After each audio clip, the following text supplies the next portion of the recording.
Boa noite, me chamo Yolanda, sou coordenadora da Vigilância Epidemiológica em Manoel Vitorino. Estarei falando um pouco sobre o histórico da vigilância epidemiológica no Brasil.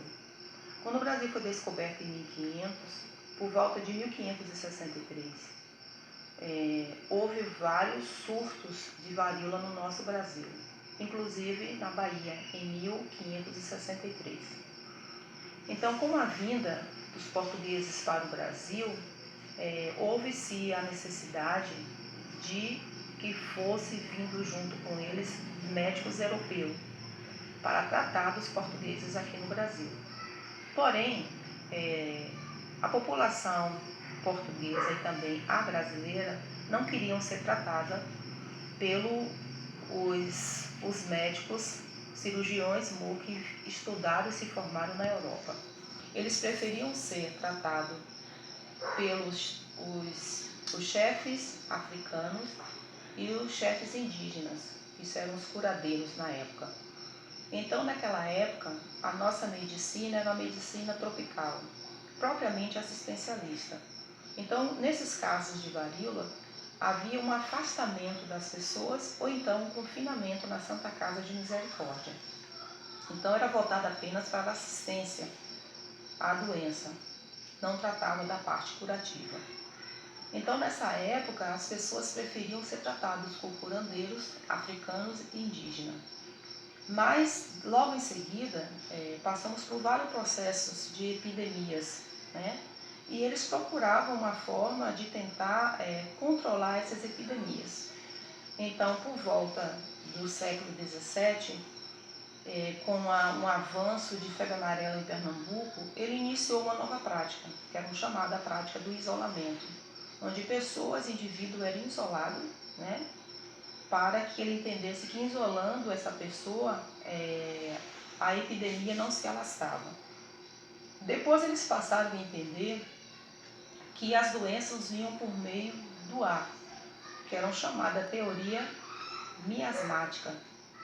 Eles entendiam assim, que naquela época não existia cemitério, né? Então os corpos de pessoas e os corpos dos animais que ficavam ao céu aberto e num período de putrefação, então aquele odor que inalava, quando o vento batia, ele entendia que as pestes provinham dali, eram chamadas teoria miasmática. Mas depois ele compreenderam que vamos fazer o quê? Vamos criar cemitério, né? Vamos aterrar pântanos para que essa epidemia sejam combatidas. Eles não tinham a menor noção do que era um agente etiológico. Mas aí, com o passar do tempo, eles perceberam que tinham que diminuir essas epidemias. Eles pararam para pensar, poxa, tem os portos, porque a forma de chegar no Brasil era através de portos.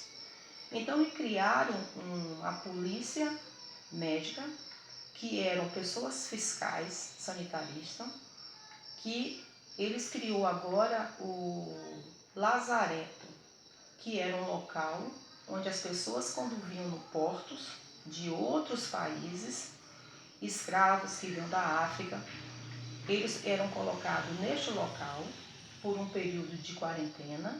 Aí agora eles só poderiam adentrar nas cidades brasileiras depois de um visto por esses fiscais. Então assim foi caminhando bem devagar a nossa saúde e a vigilância epidemiológica, que até então não eram vistas como hoje, né? Uma ação voltada no controle às doenças e de medidas profiláticas.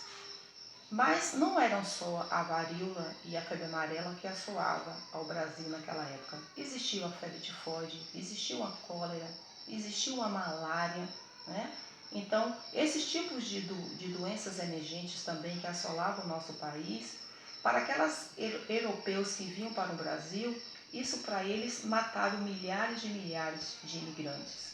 Porque o Brasil precisava exportar do café, o Brasil precisava de mão de obra barata. Então, o que aconteceu? O Brasil agora tinha que fazer alguma coisa, porque nem mesmo o navio queriam vir para o Brasil porque tinham medo de ser infectados e serem mortos.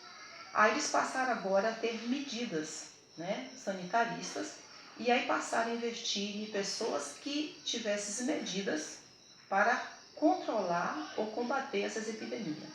No ano de 1903, ainda em 1808, com a corte vindo para o Brasil, Dom João VI, ele propôs medida do uso obrigatório da vacinação contra a varíola em todo o Império Brasileiro. Mas isso mesmo só se deu mesmo em volta de 1903, com Oswaldo Cruz ali, com a vacinação contra a varíola no Brasil, mas a lei foi promulgada em 1904, mas houve também a revolta da vacina. Mesmo assim, a saúde foi capengando. Lá na frente, por meados dos anos 60, no final dos anos 60 até o início dos anos 70, entendeu que tinha que criar-se um órgão da vigilância epidemiológica para ter uma ação voltada não global, mas uma ação voltada para o controle e medidas de ações voltada para a profilaxia da doença em si. Foi criada a vigilância epidemiológica e aí foram criadas medidas para... Percebemos que houve uma erradicação da varíola no ano de 1977, com a medida adotada da vacinação, mas sempre aumentou também no ano de 1978, por ser um país subdesenvolvido, com a questão do país ser subdesenvolvido, a questão da desnutrição aumentou, as doenças emergentes voltaram, desnutrição, tuberculose, hanseníase, a febre amarela que assola até hoje, a malária que até hoje.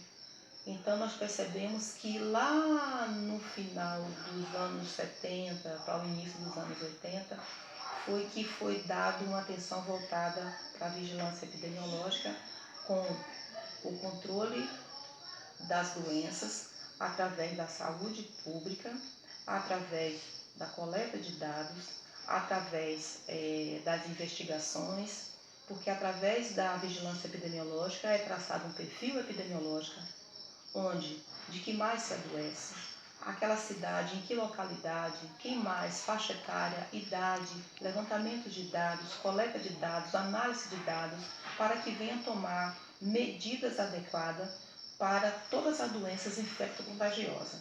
Então, hoje trabalhamos com notificações compulsórias e essas notificações são listagens de doenças transmissíveis, onde temos que notificar, investigar em medida hábil para que não haja uma disseminação da doença. E esse levantamento de dados faz com que o investimento seja voltado para essas doenças transmissíveis, mas a vigilância epidemiológica não é só voltada para doenças de notificações compulsórias. Existe também o sistema do SINASC, que são o Sistema de Informação do Nascido Vivo. Existe também um sistema de informação para a mortalidade, existe o sistema online, existe o sistema voltado para a infecção latente da tuberculose, o SINAM, que também de doenças de notificações compulsórias. Então, a vigilância epidemiológica teve um avanço muito novo, depois da Lei 8080, criada em 19 de setembro do ano de 1990, onde fala da necessidade, onde o SUS nos fala da necessidade de se investir na prevenção, na proteção à saúde. Eu espero que eu tenha colaborado de alguma forma simples e um forte abraço. Fique com Deus.